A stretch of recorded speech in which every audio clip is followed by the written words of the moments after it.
اگر ہم چاہتے تو ایک ایک بستی میں ایک ایک نذیر اٹھا کھڑا کرتے، پس اے نبی صلی اللہ علیہ وآلہ وسلم کافروں کی بات ہرگز نہ مانو اور اس قرآن کو لے کر ان کے ساتھ جہاد کبیر کرو، اور وہی ہے جس نے دو سمندروں کو ملا رکھا ہے، ایک لذیذ و شیریں دوسرا تلخ و شور، اور دونوں کے درمیان ایک پردہ حائل ہے، ایک رکاوٹ ہے جو انہیں گڈمڈ ہونے سے روکے ہوئے ہے، اور وہی ہے جس نے پانی سے ایک بشر پیدا کیا، پھر اس نے نسب اور سسرال کے دو الگ سلسلے چلائے، تیرا رب بڑا ہی قدرت والا ہے۔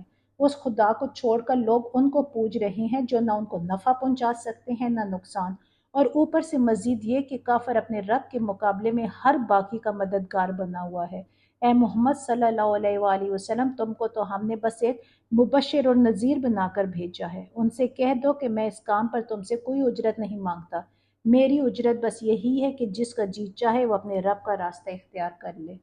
اے محمد، اس خدا پر بھروسہ رکھو جو زندہ ہے اور کبھی مرنے والا نہیں، اس کی حمد کے ساتھ اس کی تسبیح کرو اور اپنے بندوں کے گناہوں سے بس اسی کا باخبر ہونا کافی ہے۔ وہ جس نے 6 دنوں میں زمین اور آسمانوں کو اور ان ساری چیزوں کو بنا کر رکھ دیا جو آسمان اور زمین کے درمیان ہے، پھر آپ ہی کائنات کے تخت سلطنت عرش پر جلوہ فرما ہوا، رحمان اس کی شان بس کسی جاننے والے سے پوچھو۔ ان لوگوں سے جب کہا جاتا ہے کہ اس رحمان کو سجدہ کرو تو کہتے ہیں رحمان کیا ہوتا ہے؟ کیا بس جسے تو کہہ دے اسی کو ہم سجدہ کرتے پھرے؟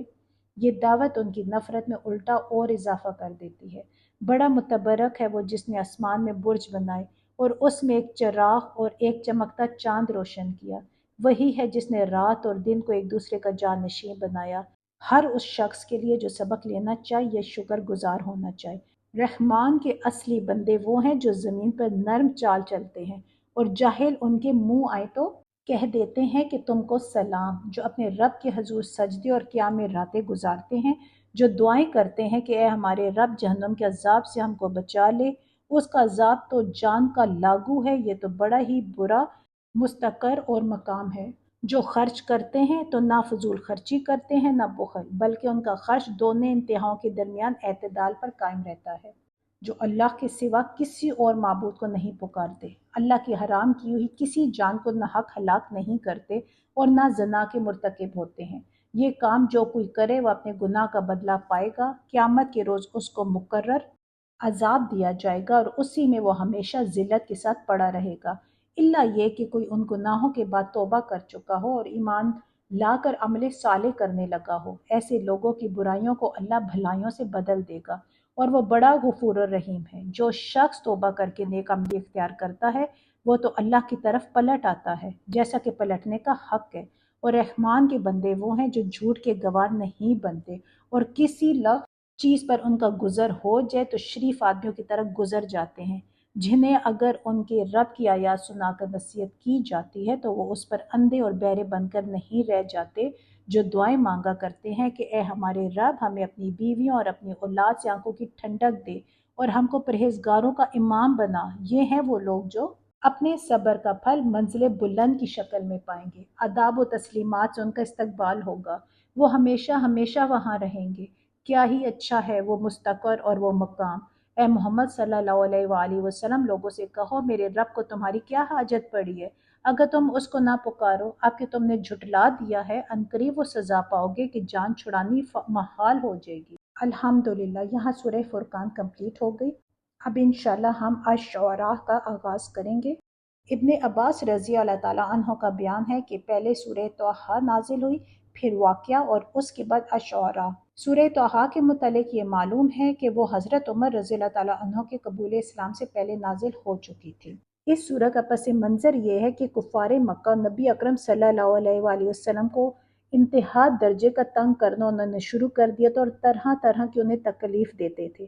کبھی کہتے کہ ہمیں کوئی نشانی تو دکھائی نہیں کہ ہم کیسے یقین کر رہے ہیں کہ تم نبی ہو، کبھی وہ آپ کو شاعر کہہ دیتے، کبھی کچھ اور الگ الگ تانے انہیں دیتے رہتے، اور نبی اکرم صلی اللہ علیہ وآلہ وسلم ان لوگوں کو معقول دلائل کے ساتھ ان کے عقائد کی غلطی اور توحید کی صداقت سمجھانے کی کوشش کرتے کرتے تھک جاتے تھے، مگر وہ اپنی ہٹ درمی کی نت نئی صورتیں اختیار کرتے نہ تھکتے تھے۔